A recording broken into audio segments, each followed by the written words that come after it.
¿Cómo se siente Jerjes Mercado como masista después de esta dura paliza que le han dado a Muriel, como masista, como camba, como compañero, como amigo? ¿Cómo está respecto de esto? Y sobre todo, ¿qué van a hacer? Porque hasta ahora no han detenido a todas las personas implicadas. Bueno, Claudia, un gusto de saludarte nuevamente, un placer estar contigo aquí y bueno, linda inicial con la Lunita Camba. Qué linda, es un himno cruceño y boliviano. Un himno ¿verdad? cruceño y boliviano. Nosotros estuvimos rindiendo justamente homenaje al gran maestro René Moreno, que fue quien escribió esa brillante pieza musical boliviana, ya no solamente cruceña. Es boliviana. Respecto a la compañera Muriel Cruz, yo he tenido oportunidad de conversar con ella en varias oportunidades después del hecho. Como cruceño siento vergüenza de esa gente que hace quedar mal lamentablemente a nuestro departamento, que pueden pensar que todos somos así. Y no es así. El cruceño es un hombre, el campo es un hombre hospitalario, una mujer hospitalaria, amena, alegre. Lamentamos que hay unos grupos fascistoides en nuestro departamento que ante su incapacidad de contrarrestar ideas y propuestas recurren a la violencia. He hecho seguimiento, el último informe que me han pasado es que de 15 personas que fueron detenidas, 13 continúan detenidas en este momento. Hay 3 prófugas, lamentablemente, quienes la agredieron físicamente. Las 3 que estaban ahí de negro, esas están prófugas de la justicia. Hay una orden de aprehensión. Entiendo que ya está el sello rojo para que se las busquen los países vecinos. Impresionante, diputado, porque las imágenes lo muestran. Es decir, más claro, más evidente. Yo no entiendo qué está haciendo la policía. ¿Qué está haciendo la policía? Le hemos reclamado justamente ayer al comandante departamental de la policía, tuve oportunidad de reunirme con él, y la explicación que me dieron es que esta gente inmediatamente, porque ellos no actúan solos, hay autores intelectuales de todo esto, hay quienes les financian a estos grupos radicalizados y fascistas. Entonces inmediatamente lo han puesto a buen recaudo, parece, pero como le digo, están las órdenes de aprehensión, está la alerta roja migratoria y no va a quedar en la impunidad. Por lo menos este diputado y este cruceño va a seguir insistiendo en que se haga justicia y se siente un precedente, porque ayer fue la compañera Cruz, mañana puede ser cualquiera que no esté de acuerdo con lo que piensan algunos grupos que quieren seguir manejando a Santa Cruz como lo hicieron siempre, como si fuera su hacienda. Ya Santa Cruz cambió, es una metrópoli, está en el siglo XXI, por lo tanto no puede seguir siendo manejada como estuvieron acostumbrados a hacerlo. Y eso les molesta a esos grupos y tienen que adaptarse y acostumbrarse a la buena, porque a las malas va a ser mucho más grave la cosa. Y la violencia no es solamente en Santa Cruz, no estamos aquí para estigmatizar a un departamento hermoso, dinámico, acogedor de toda una Bolivia que va y trabaja en Santa Cruz, pero sin duda el último paro que hemos vivido en Santa Cruz ha dejado duras huellas de violencia, este tipo de trampas, de amedrentamientos, golpizas, pero además lo que está sucediendo en los colegios. ¿Santa Cruz se está tornando en un lugar violento, Jerjes? No creo, yo creo que la percepción más que todo es, ¿no? Si comparamos, por ejemplo, Santa Cruz, El Alto, La Paz, los niveles de violencia están por allí, inclusive en El Alto entiendo que es un poco más. Y si comparamos estas metrópolis, estas grandes ciudades bolivianas, con las grandes ciudades sudamericanas, quiero decirle que todavía aquí respiramos mucha paz, mucha tranquilidad. Ahora, no hay que llegar a ser, por favor, claro, ni Quito, ni Bogotá. Río de Janeiro, Buenos Aires, el Gran Buenos Aires, y ir lejos, ¿no? Los niveles de violencia son muy altos comparados con los nuestros. Ojalá que nunca lleguemos a esos niveles. Así es, y que el mundo se serene en estos momentos de guerra. Pero hablo de la violencia común. Sí. Sin embargo, la violencia política, eso sí que es fuerte en Bolivia. La falta de tolerancia, la falta de cultura política, eso quiero decirle que lo sentimos a menudo. Yo, por ejemplo, soy una persona muy abierta, converso con todos, y me pueden ver mañana conversando con alguien de oposición y ya mis compañeros me cuestiona, ¿no? ¿Por qué te reúnes con ellos? ¿Por qué conversas con ellos? Fotos, ¿no? Que estamos conversando. Así o sea, creo que la cultura política en general en Bolivia tiene mucho todavía que desarrollarse. Y sobre la mujer cae doble. Bueno, hablemos esta vez del ministro de Gobierno, censurado en la Asamblea Legislativa con 101 votos a favor, 42 en contra.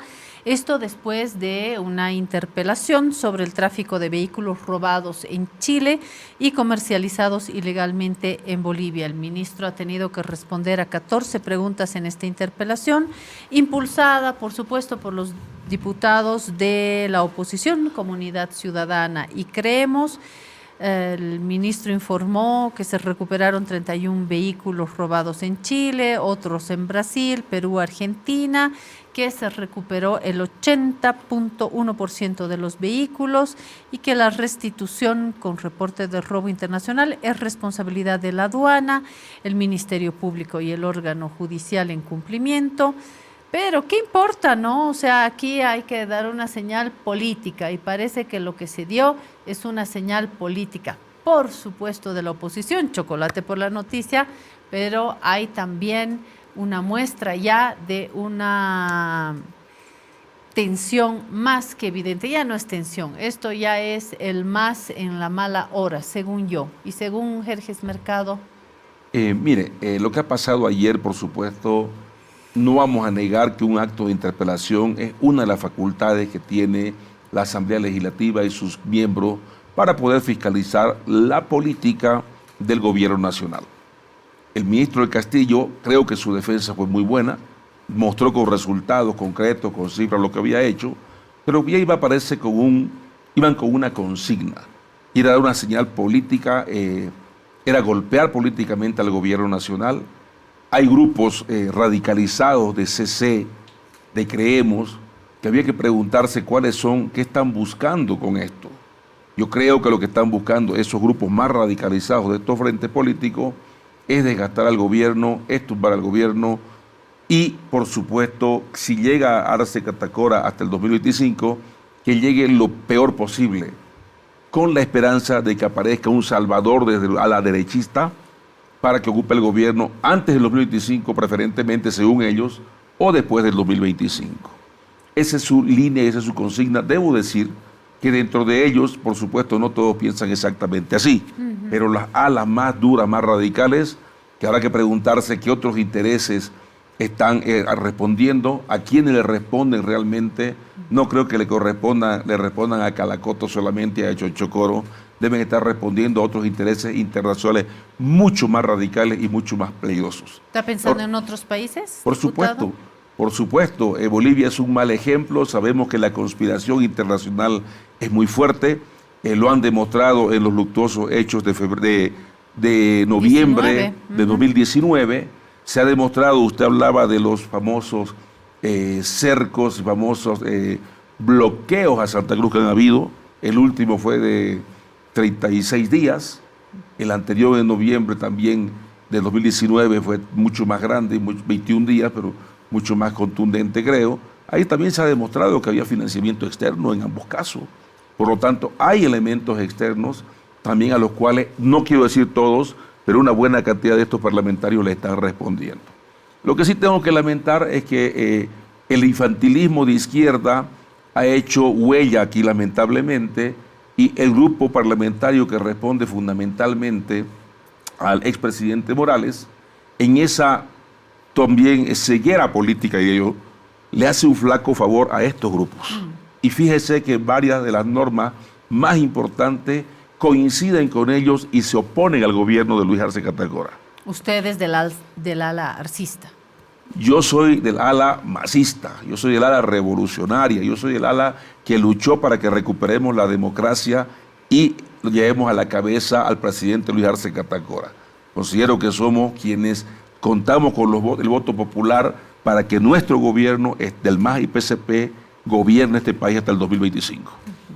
Ahora, este otro grupo, lamentablemente, ayer se ha prestado al juego de la derecha, que fueron quienes censuraron al ministro y le han dado los votos en su desesperación y afán, también por debilitar al presidente Arce A rato me parece que quieren acortarle también el mandato o que llegue languideciente hacia 2025 para que surja un salvador de esta ala, como lo están buscando el ala radical de la derecha.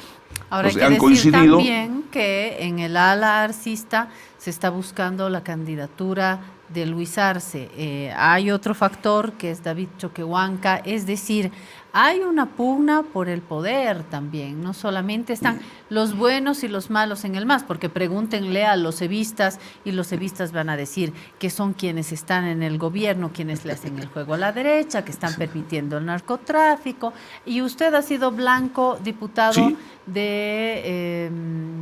del ala de Evo Morales. De hecho, le han cuestionado su presidencia. ¿Cómo ha reaccionado frente a esto? Mire, yo he reaccionado tranquilo, estoy con mi conciencia tranquila, tengo 40 años de militancia en la izquierda boliviana, nunca hemos transado ni vendido nuestros principios, ni lo pensamos hacer a esta altura de la vida. Fuimos a una elección interna, la ganamos la elección interna en contra de los dedazos que siempre hubieron. Nosotros sin los dedazos hemos ido y nos hemos impuesto, hemos ganado de 74 votos a cerca de 50 en la interna. Ellos, que lo que perdieron, no satisfechos, quisieron dividirnos en la Asamblea Legislativa con maniobras. No les resultó y ganamos en la Asamblea Legislativa de acuerdo al reglamento, de acuerdo a la Constitución, y por lo tanto vamos a cumplir nuestro mandato, Dios mediante, en 4 o 5 meses. Entonces, lo que digan o dejen de decir no me preocupa, yo estoy más preocupado por apoyar a nuestro presidente para que reconstruyamos la economía. Estamos más preocupados para darle estabilidad y paz social al país y, por supuesto, dejarle mejores condiciones a nuestros conciudadanos. Esa es nuestra mayor preocupación y no estoy de acuerdo en que estemos buscando que Luis Arce sea el presidente del 2025. Nosotros no hemos abordado ese tema. Nosotros creemos, sí, que hay que darle todo el respaldo para que alcance, llegue al 2025 como establece la Constitución Política del Estado, pero además llegue con la mejor gestión posible. Solo si llega al 2025 y con la mejor gestión posible, será viable un nuevo gobierno del MAS y PSP, que deberían definirlo los dueños del MAS. Los dueños del MAS no es Luis Arce Catacora, no es Evo Morales, no es Jorge Mercado, son los sectores sociales organizados. Ellos serán los que definan finalmente quién va a ser el candidato o quiénes van a ser los candidatos para el 2025. Creo personalmente que hoy es prematuro hablar de candidaturas, deberíamos enfocarnos a lo que vinimos, a gobernar hacia el 2025 y dejar una economía saneada, la encontramos destrozada, dejar mejores condiciones de vida, seguir luchando por sacar a la mayor cantidad de personas de la extrema pobreza y la pobreza moderada, por llevar servicios públicos, por cumplir lo mejor posible la Agenda 2025 y el Plan de Desarrollo. Esa tiene que ser en este momento la tarea fundamental. Antes de seguir sobre el debate masista, no nos olvidemos del ministro Del Castillo. ¿Qué va a pasar ahora? ¿Cuál es su percepción de lo que ha hecho Del Castillo? Ojo, Del Castillo estuvo en el ojo de la tormenta, ha señalado Evo Morales 1, 2, 3, 4 y más veces a Del Castillo, lo propio con el ministro de Justicia Lima. ¿Qué dice Jerjes Mercado? ¿Y qué dice Del Castillo y qué va a pasar? Bueno, yo lamento lo que ha sucedido ayer. Lamento, a pesar de que también asumo que es parte del juego democrático, es parte de lo que establece la Constitución Política del Estado. Y por lo tanto, Del Castillo ha sido censurado y debe ser removido del cargo. Sin embargo, quiero dejar también establecido que, de acuerdo a la ley 1350, él debería ser, no podía ser contratado, si hubiera vuelto o nombrado nuevamente. Claro. Pero o sea, no van a ser la gran Áñez que cuando se censuró a uno de sus ministros, tuvo que salir y al día siguiente la oposición no se trataba del ministro de Defensa, ¿se acuerda? Sí, López, diputado? El ministro López. Claro, cuando sucede eso, no existía la ley 1350. La ley 1350 es de agosto del 2020 y López fue censurado por ahí por julio más o menos. Sí, y eso es tramposo al margen de la ley, ¿no? Pero con esa ley, fíjese, esa ley fue interpuesto un recurso de inconstitucionalidad y en abril sale la resolución constitucional 020 donde dice que algunos artículos de esa ley son inconstitucionales y por lo tanto esa ley en esos artículos no es válida. Y justamente no es válida en 2 artículos, donde prohíbe al presidente que nuevamente lo nombre y donde se prohíbe que se le asigne o vaya a una entidad pública nuevamente. El Tribunal Constitucional ha dicho que esos acápites son inconstitucionales, por lo tanto en este momento es facultad privativa, como dice la Constitución, del presidente, si lo vuelve a nombrar o no lo vuelve a nombrar. Sería legal. Ahora, el presidente tiene que lecturar también. ¿Qué ha dicho la Asamblea Legislativa? A un mensaje político, y el mensaje político es que no goza de la confianza ese ministro de la mayoría de la Asamblea Legislativa. Eso es un mensaje político que el presidente tendrá que medir mesuradamente, tranquilamente y tomar la determinación. Pero legalmente sí y constitucionalmente él puede nombrarlo nuevamente. Sí. Y yo creo que él goza de la confianza de Arce, no por nada lo dejó ahí pese a los peros que puso el líder del MAS, Evo Morales, ¿no? Entonces, mi pregunta es, ¿dónde irá del Castillo ahora? ¿Usted sabe? No sé, y reitero, el presidente tiene todavía la facultad privativa, tiene que cumplir el mandato de destituirlo, pero puede nuevamente nombrarlo en cualquier momento legalmente. Ahora, el mensaje político que dé, claro, tiene también mucho que ver en esto, y la determinación que dé también tiene que ser un mensaje coherente, ¿no? Así es. El senador Leonardo Loza, del sector evista, pidió al presidente que tome en cuenta la decisión de la Asamblea, lo destituya. El diputado Astorga, de Comunidad Ciudadana, también instó al presidente Arce mostrar valentía y dejar a del Castillo fuera del cargo. El diputado Erwin Bazán, de Creemos, ha destacado la muestra de coherencia de la Asamblea, claro, están felices, y pidió al presidente que no tolere a los ministros que vulneren los derechos del pueblo y estén involucrados en corrupción. ¿Cómo le cae a usted ¿Qué diputado es Loza, no? Loza, por un lado, fíjese, del grupo justamente del Chapare, Bazán, del grupo más radical de Camacho. Fíjese cómo hay coincidencia, lo que yo decía al comienzo, ¿no? Y no es la primera vez que coinciden. Han coincidido en oponerse, por ejemplo, a que se aprueben las principales leyes económicas que necesitaba nuestro país. Créditos que estábamos necesitando, como el agua, para que exista la liquidez y se pueda seguir garantizando la economía, la estabilidad económica. Estos 2 grupos han coincidido en oponerse.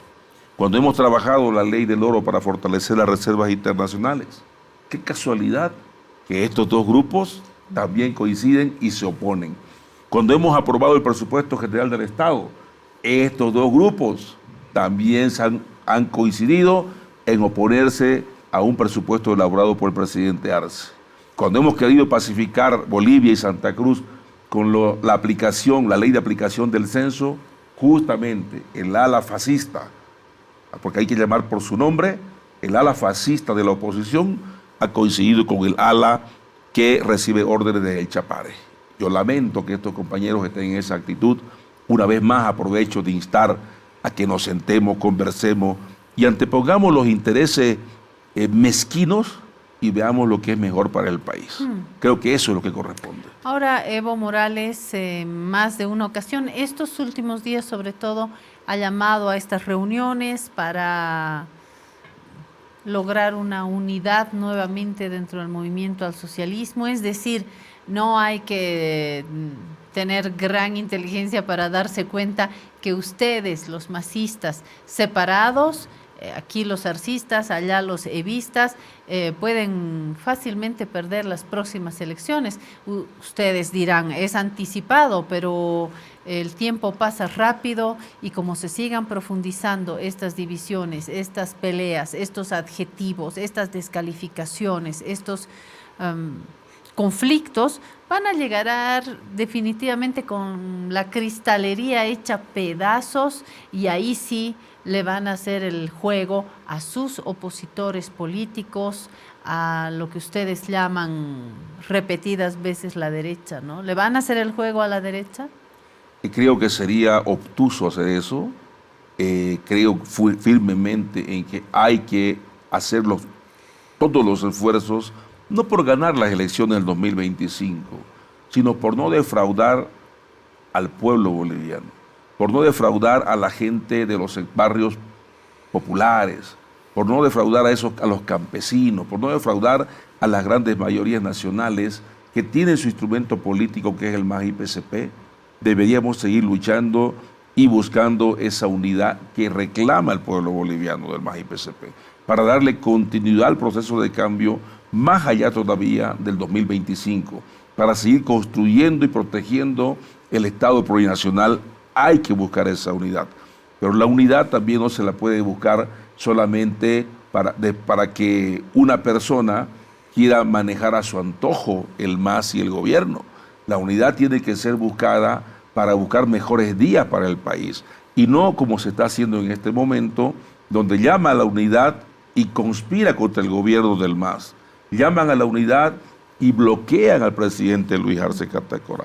Llaman a la unidad y sin embargo coinciden con la derecha más radical, con la derecha fascistoide, en conspirar y en obstruir una buena gestión del gobierno del MAS. Quienes están en el gobierno del MAS tampoco son ositos de peluche, Jerjes Mercado. Están, dicen, haciendo cacería de vistas entre los funcionarios públicos, también atacan a Evo Morales, también les dicen que han huido, y bueno, la verdad es que tienen estilos diferentes. Evo Morales piensa y ya lo dice, es decir, creo que habla mientras está pensando. Luis Arce más bien mátalos callando, pero eso puede ser un boomerang también. Creo que los sectores sociales aquí son los dueños del proceso, y los sectores sociales deberían tomar una actitud más proactiva, convocar al presidente del Estado plurinacional, al presidente del MAS-IPCP, y que se pongan de acuerdo. Un camino. Otro camino debería ser que se lleve a cabo un congreso de unidad, pero un congreso legal, un congreso en el marco de los estatutos aprobados y constitucionalizados, porque también hay que decirlo, las autoridades del MAS en este momento, su mandato prescribió hace 4 o 5 años, ¿no? Entonces, tiene que buscarse una solución orgánica también al tema. ¿Esto no es una movida para sacarlos de una y quedarse más tranquilos? ¿Quiénes? Los arcistas. No creo, ¿no? No creo. O sea, lo real es el presidente Arce no puede extender su mandato más allá del 2025. No, por supuesto. Y lo correcto es que en un partido también se cumplan los reglamentos, y una vez que se ha cumplido el mandato de una autoridad, se llame un congreso y sea el congreso el que defina si esa autoridad continúa liderizando, y no solamente una autoridad, todas. Si continúan, otros continúan al mando. Y mientras tanto se están expulsando. Otro escenario, ¿qué tal si el presidente convoca? Lo dijo García Linera, a usted no le gusta mucho García Linera, pero ahí está una idea que no me Yo no he dicho pareció nada al mal. respecto, por si acaso, Claudia. No me estoy acordándome de otras entrevistas. Usted es más cercano a Arce, está claro, y con todo el derecho y la legitimidad, pero cabalmente por eso no se le podría dar este rol convocador a Luis Arce. Es el presidente, es la figura en este momento de referencia del movimiento al socialismo, y es presidente de todos los bolivianos. ¿Le tocará a él también convocar? Claro, no se descarta, ¿no?, de que en algún momento lo pueda hacer. Fíjese que no hace mucho ha convocado él, 2 semanas atrás, a todas las fuerzas, a todas las corrientes, si va el término, del MAS dentro del Parlamento. Ha hecho una reunión hace 2 sábados atrás, una reunión ampliada. Lamentablemente no ha concurrido este grupo del cual estamos hablando. Con mucha pena, yo esperaba que allí nos encontremos todos, nos digamos las verdades, practiquemos la crítica y la autocrítica interna, porque soy enemigo de que nos andemos diciendo cosas en los medios, y se habrá dado cuenta que en la medida de lo posible evito yo atacar a Evo, atacar a alguien en particular, y más bien llamamos a la reflexión, llamamos a la unidad, porque es el único camino para continuar con la revolución democrática y cultural. Es la unidad del MAS-IPCP, y más bien pensar en esos sectores inclusive que de repente no fueron tomados en cuenta. Creo que el MAS-IPCP tiene que dar un salto cualitativo en este momento dentro del marco de la unidad, ver qué pasa después del 2025, porque la Agenda 2025 culmina en 2, 3 años. Después del 2025, ¿qué? Personalmente creo que teníamos que estar trabajando en una Agenda 2040, 2050, que es lo que espera el país. ¿Qué norte vamos a tener de aquí a unos 20 años? Que nuestros hijos, nuestros nietos puedan respirar tranquilos sabiendo que hay un proceso político que piense en la ciudadanía. La última pregunta, a tiempo de agradecerle. Dígame, 3 nombres de los evistas con quienes sí se pueden trazar puentes. ¿Con quiénes empezaríamos ese diálogo? ¿Se refiere a diputados, senadores? Lo que usted quiera. Yo todos los días he intentado conversar con todos, le cuento, y me he reunido con todos y he sido víctima hasta de maltrato de parte de ellos por mi intento de conversar. Pero puedo darle algunos nombres que creo que yo respeto y son personas muy tranquilas con las cuales podemos conversar y lo hemos hecho en más una oportunidad. La jefa de bancada, la compañera Felicia Alejo, yo muy a menudo converso con ella. Bancada de Cochabamba me refiero, ¿no? Con el mismo exalcalde Pardo, con el diputado Santos, bueno, con muchos de ellos yo converso, pero conversamos muy bonito aquí, somos buenos interlocutores, pero cuando hay que ir a la asamblea, lamentablemente votan con la gente de Camacho. Eso me preocupa, ¿no? O con los grupos más radicales de CCE. Entonces, de nada sirve todo este diálogo, estos intentos. Han habido leyes en las cuales, por lo menos, la ley de los 500 millones, 5 o 6 reuniones, 7 reuniones. La ley del oro, no sé cuántas, con ministros, viceministros, yo. Y a la hora nona, votaron con los grupos más radicales. Bueno, más bien que no se subieron los salarios, ¿no, Jerjes Mercado? Mire, sí, felizmente hemos determinado que no se suban. A los diputados, al personal, si no podemos privar de un derecho que tienen de que se les mejoren las condiciones laborales. Y quiero decirle que se ha hecho más bulla de la necesaria porque ¿a cuánto equivalía el incremento? En el caso de los diputados titulares a 222 bolivianos y en el caso de los suplentes a 226 bolivianos. Ese era el monto de los incrementos.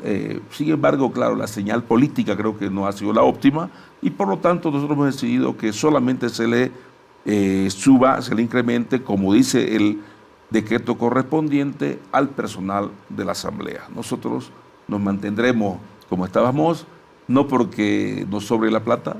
Yo converso todos los días con mis colegas diputados y la verdad que llega uno al 20 y está sin dinero, porque tiene padrinazgos, que tiene que viajar al campo y no hay combustible, poner combustible, alquilar vehículos, etcétera, etcétera, ¿no? Entonces, los gastos son mucho más allá de lo que se imagina en la gestión parlamentaria. Sin embargo, hemos decidido que no se incrementen esos 200 bolivianos para evitar cualquier crítica de parte de algunos medios que la hicieron de repente con razón, o yo creo que sin razón, ¿no? Porque no era una cuestión muy grande. Y bueno, no es por lo menos la mayoría creo que no hemos venido nosotros a hacer dinero, hemos venido a servir al país y por lo tanto con un sueldo o con otro, igual vamos a seguir trabajando y poniéndole 24/7 a la actividad legislativa.